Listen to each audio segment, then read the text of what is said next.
And basically he scammed us, guys, and he got away with $50,000 on top of that.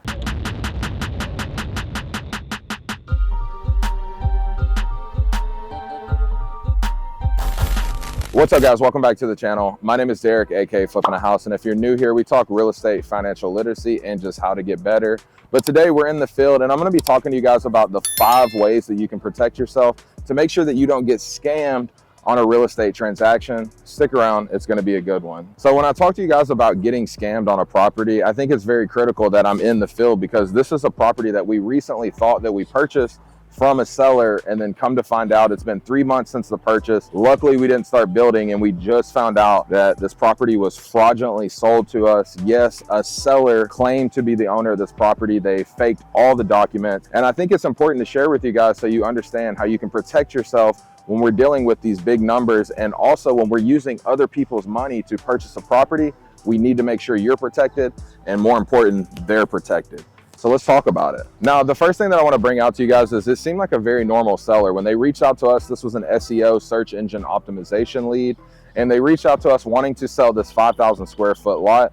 Now, the thing that was so enticing to us is that it has downtown views. I mean, I can literally take a look at downtown from here. The price that they were asking initially was what the lot is worth. They were asking $90,000 for it, and typically lots in this area are selling anywhere from $95,000 to $120,000 given the size. This is a 5,000 square foot lot, so it wasn't necessarily the best starting point, but it was a seller who reached out to us, so we got them an offer nonetheless. Now, initially, like I said, they were asking $90,000. We counter offered at $30,000, and then they came back at $75,000, and then we ended up meeting at $50,000. Now, it's important to tell you guys that we negotiated, because normally in a scam situation, if it sounds too good to be true, it is. Meaning that if a seller calls you and they want a ridiculously low amount for the property, that's typically a red flag, as they don't know what it's worth, they don't own it. There's probably more people involved in the transaction. Now, the first thing that we did to protect ourselves, and this is step 1 for you guys protecting yourself, is we used a state-specific contract. That's right, in Texas, we use a TREC contract. It's an 11-page document, and it can seem very overwhelming, but there are plenty of YouTube videos out there to learn how to use it for a cash sale transaction.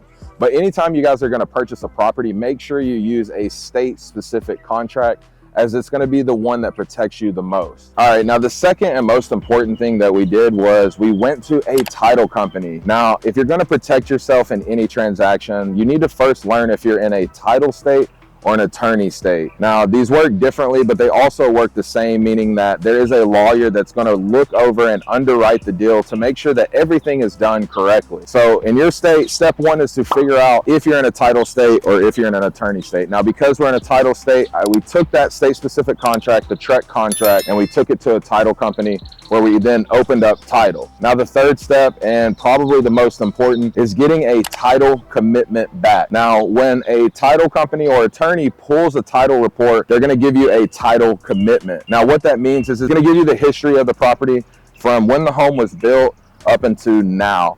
Or even with land, it's just going to show how many times that the deed was transferred. Now, when you get a title commitment, even more importantly, you need to make sure that it is a clear title commitment. Now, in Texas, they'll give us a Schedule C. It may be different in your state, but on the Schedule C, this is going to break down all the liens, debts, and everything that is needed to clear title, if any. Now, in this situation, the seller, who we thought was the owner, had all the right documents. He actually worked directly with the title company. And this is kind of a 2.5 or 3 tip, is to make sure that your sellers are working directly with the title company, right? Because you don't ever want them to think in these situations that you were involved in any way. So the title company worked directly with the seller.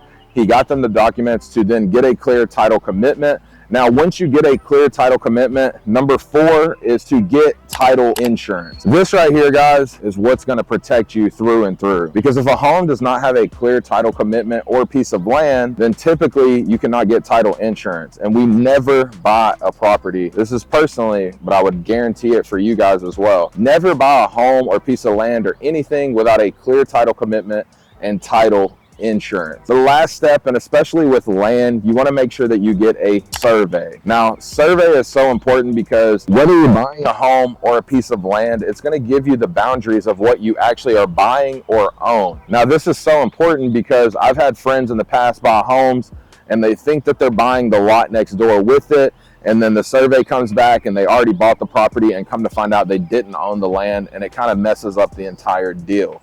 So even though this is a $500 cost, this is just as important as getting title insurance, because not only do you want to make sure that the transaction is protected, you want to make sure that you're buying what you're agreeing to buy.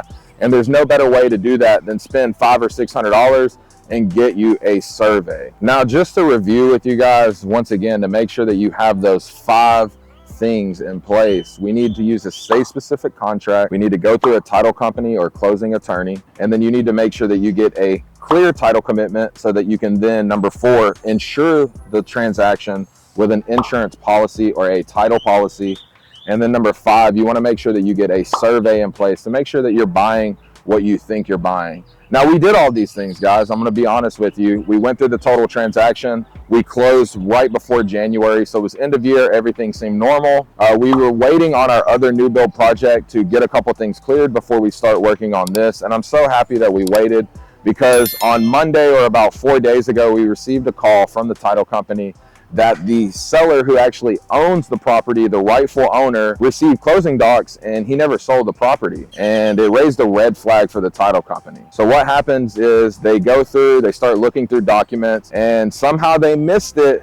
But the seller that we bought the home from was not the rightful owner. He had actually fraudulently made license, a deed, all these documents that are high-level documents, and basically he scammed us, guys, and he got away with $50,000 on top of that. So not only did he get $50,000, but he's gone. They can't find him. They don't know where he is. We had to make what is called a title claim against this property, meaning that the title company has to rectify the situation. And this goes back to why it's so important to have title insurance, because sometimes you can do everything you want to protect yourself, right? We can do all 5 and other people still make mistakes. That's just the reality of real estate, because so many people are involved in the transaction. And as technology gets smarter, AI comes into place, it's a lot easier for people to make fraudulent documents that could obviously make it past lawyers, underwriters, closing escrow officers. I mean, he made it through several people without getting caught, and kudos to him. He made away with $50,000 in 2 weeks. But it still sucks, because we really wanted to own the property. Like I told you guys, you can see we have downtown views. Our plan was to either build a duplex or 2 new homes on this land, and now instead we do not own the land. And on top of that, we have to do a title claim that'll take a couple months, and then on top of that, we have to rectify things with the actual owner who owns the property. So I hope this video was informational for you guys. It's very unfortunate, because like I said, we have downtown views. It's a great lot, it's a great neighborhood, and it's turning over very quickly. But now we have to rectify the situation with the original owner, and it is what it is. Sometimes you can do everything you want to protect yourself and try to win, and you still lose. That's the reality of real estate, just because there's so many people involved in these transactions that somebody's going to make a mistake, but it is what it is. So if you guys haven't already, make sure you like, subscribe, turn on post notifications, because I'm dropping weekly videos. If you're not already, make sure you follow me on Instagram and TikTok, as I drop daily content there. Until next time, guys, peace.